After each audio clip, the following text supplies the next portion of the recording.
Assalamu alaikum students and welcome back to my YouTube channel which is ProziQuest. In this lecture we are going to study about Middle English period.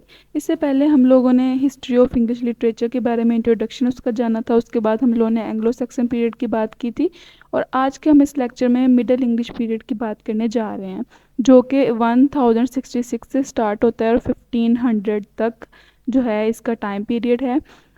अगर मैं इसका थोड़ा सा आपको introduction दूँ, मतलब historical context के बारे में अगर हम लोग बात करें तो सबसे पहले हुआ ये था कि जो मिडल इंग्लिश पीरियड जो है वो ऐसे स्टार्ट होता है कि नॉर्मन्स जो थे वो फ्रांस से इंग्लैंड आए थे इंग्लैंड को फतह करने के लिए। तो इसके नतीजे में ये चेंजेस आई थी कि इसकी जो लैंग्वेज थी बहुत ज़्यादा मिक्स हो गई थी, फ्रांस और इंग्लिश जो थी वो आपस में मिक्स हो गई थी। अब ये जो फ्यूडल सिस्टम यहाँ पे कुछ इस तरह हुआ था कि ये जो सोसाइटी जो है ये एक पिरामिड बन गई थी। पिरामिड वो ऐसे बन गई थी कि जो टॉप के लोग थे वो किंग कहलाते थे, लोगों को मतलब डिवाइड कर दिया गया था ग्रुप्स में। मतलब जो बहुत ज़्यादा पैसे वाले थे वो किंग कहलाते थे और जो बहुत ज़्यादा ब्रेव्स थे उन वो नाइट कहलाते थे और सबसे निचले दर्जे के लोग जो हैं वो पीजेंट कहलाते थे। मतलब एक फ्यूडल सिस्टम जो है वो डेवलप हो गया था। सबसे पहले हमने क्या बात की कि नॉर्मन आ गए थे फतह करने इंग्लैंड को, मतलब ये फ्रांस वाले लोग थे और इन्होंने आके जो है यहाँ पे इनका इन्फ्लुएंस जो हुआ तो फिर सबसे ज़्यादा जो इफ़ेक्ट था वो लैंग्वेज पे पड़ा था, क्योंकि फ्रांस और इंग्लिश जो है वो मिक्स हो गई थी। और उसके बाद हम लोगों ने फ्यूडल सिस्टम पढ़ा। ये एक ऐसा सिस्टम होता है कि जिसमें सोसाइटी जो है मुख्तलिफ दर्जों में डिवाइड कर दिया जाता है, मतलब कि पैरामिड्स बन जाते हैं। जैसे कि टॉप पे किंग्स होते हैं, फिर नोबल्स में नाइट्स वगैरह होते हैं और फिर पीजेंट जो सबसे लास्ट दर्जे के लोग होते हैं वो आ जाते हैं। फिर क्रूसेड्स, ये बेसिकली इम्पोर्टेंट इवेंट है, ब्लैक डेथ और क्रूसेड्स। ब्लैक डेथ में ये होता है कि ये एक प्लेग फैल गई थी। उस प्लेग के नतीजे में बहुत ज़्यादा लोग जो हैं वहाँ पे उनकी डेथ हो गई थी। ये एक इम्पोर्टेंट इवेंट है मिडीवियल मतलब मिडल इंग्लिश का। और उसके अलावा क्रूसेड ये एक ऐसा इवेंट था कि जिसमें सोसाइटी जो है वो इनजस्टिस की तरफ जाती है, सोसाइटी में बहुत ज़्यादा इनजस्टिस होता है और सोशल और कल्चरल इन्फ्लुएंस जो है उसके ऊपर जो है वो बात की जाती है। तो ये क्रूसेड वो कहलाता है। और ब्लैक डेथ जो है एक टेरिबल प्लेग थी जिसकी वजह से बहुत ज़्यादा लोगों की डेथ हुई थी। तो ये थोड़ा सा था इसका हिस्टोरिकल कॉन्टेक्स्ट। इसके बाद हम लोग अगर लैंग्वेज की बात कर लें तो जब इंग्लिश नॉर्मन जो थे वो इंग्लैंड में आए थे तो फ्रेंच जो है वो मिक्स हो गई थी और एक नई ज़ुबान बनी थी जिसको कहा जाने लगा मिडल इंग्लिश। ठीक है, ये जो मिडल इंग्लिश है ये बेसिकली फ्रेंच और इंग्लिश के मिक्स होने से बनी थी और ये बिल्कुल ही आज की इंग्लिश से टोटली डिफरेंट थी और अनअंडरस्टैंडेबल थी। मतलब ये एक ऐसी ज़ुबान बन गई थी जिसको समझा नहीं जा सकता था। हम लोगों ने एंग्लो सैक्सन पीरियड पढ़ा था ना, उसमें जो लैंग्वेज थी उसको तो वो तो फिर भी अंडरस्टैंडेबल थी, वो कह रहे हैं कि, लेकिन ये जो मिडल इंग्लिश वाली लैंग्वेज बन गई थी ये तो बिल्कुल ही अनअंडरस्टैंडेबल हो गई थी। इसको समझ नहीं पाते थे। अगर हम लोग आज के दौर में पढ़ें तो हम तो बिल्कुल इसको समझ ना पाएँ कि ये किस किस्म की लैंग्वेज थी। और इवेल्युएशन ऐसे है कि जब जैसे जैसे वक्त गुजरता गया मुख्तलिफ रीजन्स के जो लोग थे वो मिडल इंग्लिश में अपना ही एक विजन जो है वो क्रिएट करने लगे। और इस पीरियड के एंड में जो लंदन का डायलेक्ट था वो बेसिकली कॉमन हो गया था। मतलब कि लंदन का डायलेक्ट जो लंदन लैंग्वेज बोली जाती थी वो बेसिकली वहाँ पे कॉमन हो गई थी और फिर वो बोली जाने लगी थी। और अगर इसके हम लोग लिटरेरी करैक्टर्स के बारे में पढ़ें तो इसके अंदर इसमें जो इन्फ्लुएंस है वो सबसे ज़्यादा क्रिश्चियनिटी का पाया जाता है। और अगर हम लोग इसके थीम्स की बात कर लें तो इस दौर में जो थीम्स थे वो ज़्यादातर डेथ का थीम बहुत ज़्यादा था, फेथ का थीम बहुत ज़्यादा था, क्रिश्चियनिटी का थीम बहुत ज़्यादा था, सोशल इनजस्टिस का थीम बहुत ज़्यादा था।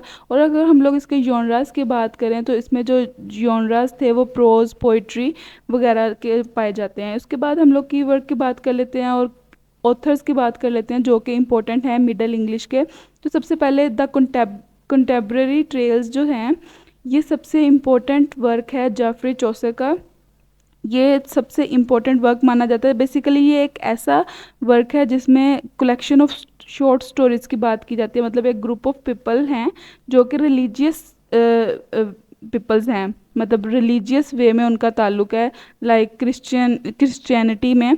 तो वो बेसिकली एक दूसरे को स्टोरी सुनाते थे टाइम पास करने के लिए, और जो हर स्टोरी होती थी वो बेसिकली मिडीवियल लाइफ को शो करवाती थी। मिडीवियल लाइफ के बारे में हम लोगों को और उसके डिफरेंट कैरेक्टर के बारे में हम लोगों को बताती थी कि मिडीवियल दौर जो है वो कैसा है। जब हम लोग कंटेम्प्रेरी टेल्स पढ़े ना, तो हम लोगों को मिडीवियल दौर के बारे में समझ आएगी कि बेसिकली उस दौर के लोग कैसे थे, उनका करैक्टर कैसा था, उन चीज़ों के बारे में हम लोग समझ सकेंगे। अगर हम लोग जाफरी चौसर की बात कर लें, तो जो चौसर जो हैं वो फादर ऑफ इंग्लिश लिटरेचर कहलाते हैं, क्योंकि ये क्रूशियल रोल प्ले करते हैं मिडिल इंग्लिश के लिटरेचर को शेप देने में। उनका जो जितना भी वर्क है वो ह्यूमन नेचर और सोशल डायनामिक्स को कीनली ऑब्जर्व करता है, तो इसलिए चौसर जो हैं वो फादर ऑफ इंग्लिश लिटरेचर कहलाए जाते हैं।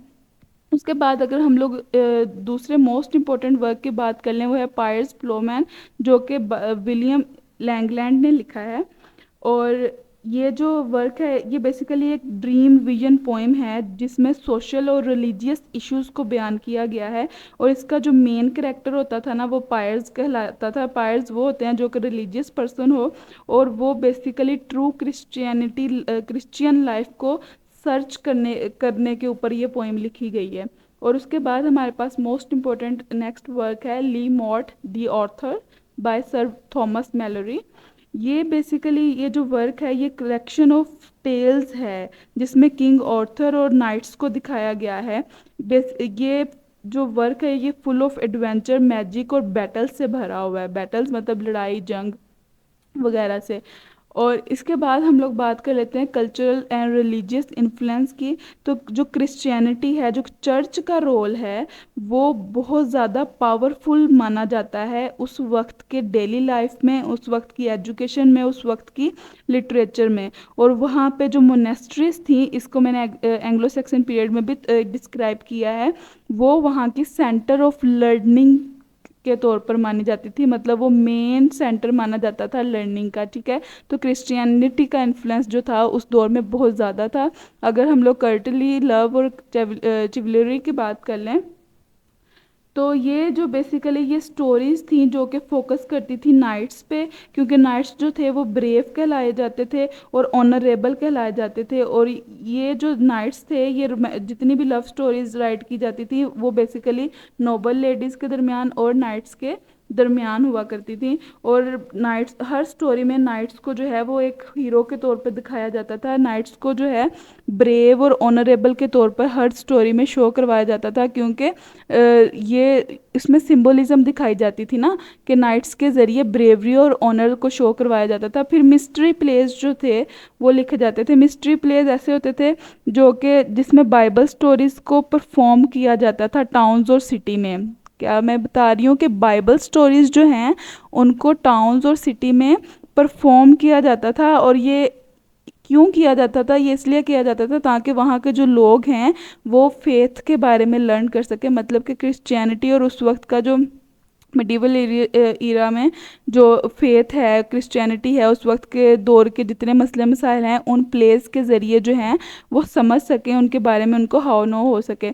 उसके बाद हम लोग इसमें लिटरेरी टेक्निक्स की बात कर लेते हैं। उस दौर में जो सबसे ज़्यादा इंग्लिश वर्क में लिटरेरी टेक्निक्स यूज़ की गई हैं वो एलिट्रेशन और एलिगरी है। आपने एक चीज़ नोट की कि अभी हम लोगों ने इससे पहले एंग्लो सैक्सन पीरियड पढ़ा है और अब हम लोग मिडल इंग्लिश पीरियड पढ़ रहे हैं। दोनों में ही लिटरेरी टेक्निक्स कौन सी यूज़ हुई है? एलिट्रेशन यूज़ हुई है, राइम यूज़ हुई है। मतलब ये जो एलिट्रेशन है ये बहुत स्टार्ट से बार बार यूज़ होती आ रही है। और एलिट्रेशन होती क्या है ये आपको मेरे लिटरेरी टर्म्स वाले पोर्शन में भी मिल जाएगी इसकी डेफिनेशन। मैं यहाँ पे भी आपको एक्सप्लेन कर देती हूँ। बेसिकली ये एक रिपीटिंग ऑफ साउंड होती है, जो कि जिसमें हर पोएम का जो फर्स्ट बिगनिंग वर्ड होता है वो राइम वर्ड कहलाता है, और एंड वाला वर्ड भी। और इसके अलावा एलिगोरी का इस्तेमाल किया जाता है। एलिगोरी बेसिकली सैम्बल्स जो हैं वो यूज़ किए जाते हैं कोई भी जो है लेसन बताने के लिए। फॉर एग्जाम्पल मोरल स्टोरीज जैसे होती हैं द हेयर एंड टर्टाइज, आपने पढ़ी होगी। उसमें हेयर और टर्टाइज को एज अ सैम्बल यूज़ किया गया है ताकि हम लोग जो है वो स्टोरी का जो मोरल है उसको समझ सकें। ठीक है, कोई ना कोई मोरल हमें प्रोवाइड करती हैं। तो हमें क्या बताया गया, अब जैसे हम इन्होंने एक इम्पॉर्टेंट वर्क मैंने आपको बताया पायर्स प्लोमैन, इसमें जो करेक्टर हैं वो बेसिकली रिप्रेजेंट करते हैं एब्स्ट्रैक्ट आइडियाज़, जिसमें ट्रुथ और जस्टिस के जो आइडियाज़ हैं वो पायर्स के करेक्टर के ज़रिए शो करवाए जाते हैं। अभी मैंने आपको इससे ऊपर बताया था कि ये लव और नाइट्स जो हैं उनको जो है एक ब्रेव और ऑनरेबल पर्सन के तौर पर शो करवाया जाता था, मतलब कि उनको एज अ सिंबल यूज़ किया जाता था, वहाँ पे एलिगोरी यूज़ हो रही होती थी। इसके बाद हम लोग बात कर लेते हैं कि ये जो मिडीवल इंग्लिश है ये इंपॉर्टेंट क्यों है। सबसे पहली बात ये है कि लैंग्वेज डेवलपमेंट जो है इसमें बहुत इंपॉर्टेंट पार्ट है। बेसिकली इस पीरियड में हुआ ये था कि ये जो इंग्लिश लैंग्वेज की डेवलपमेंट और ओल्ड इंग्लिश की जो आपस में ब्लेंडिंग थी वो जो है ये दिखाई गई है। दूसरा लिटरेरी डाइवर्सिटी दिखाई गई है, मतलब इंट्रोड्यूस करवाई गई हैं मुख्तलिफ लिटरेरी फॉर्म्स, जैसे कि फ्यूचर में जो आने वाली इंग्लिश लिटरेचर है उसके लिए एक ग्राउंड वर्क जो है वो सेट कर दिया गया है। और कल्चरल रिफ्लेक्शन ये कि लिटरेचर जो उस वक्त का जो लिटरेचर है वो इंसाइट प्रोवाइड करता है किस तरह सोशल पॉलिटिकल और रिलीजियस लाइफ जो थी मिडीवियल इंग्लैंड के जो लोग थे वो गुजारते थे। हम लोग लिटरेचर पढ़ के या कोई भी वर्क पढ़ के ही हम लोगों को पता चलता है जो पुराने दौर के लोग थे वो किस तरह की ज़िंदगी गुजारते थे। तो ये जो कल्चरल रिफ्लेक्शन जो है हमें इससे मिलता है। तो बेसिकली अब आज हम लोगों ने क्या पढ़ा, मिडिल इंग्लिश के बारे में पढ़ा है कि ये एक मिक्स ऑफ ओल्ड इंग्लिश और फ्रेंच इंग्लिश जो है वो मिक्स हो गई ओवर टाइम वक्त के साथ साथ। हम लोगों ने कंटेम्प्रेरी टेल्स के बारे में पढ़ा है। हम लोगों ने इसके अलावा इसके 3-4 वर्क्स पढ़े हैं, जैसे कि पायर्स प्लोमैन पढ़ा है, लिमोट दी ऑथर के बारे में पढ़ा है, इन्फ्लुएंस ऑफ क्रिश्चियनिटी को पढ़ा है, कर्टली लव को पढ़ा है और लिटरेरी टेक्निक्स के बारे में पढ़ा है। और एंड पे मैंने आपको बताया है कि ये सारी चीज़ें क्यों इम्पोर्टेंट हैं। ठीक है, आई होप कि आपको इन लेक्चर की बहुत अच्छे से समझ आई होगी। अगर आपको ये अपनी असाइनमेंट के लिए easy language में नोट्स चाहिए, you can contact me on my Instagram and Facebook. Thank you so much for watching my video. अल्लाह हाफिज़।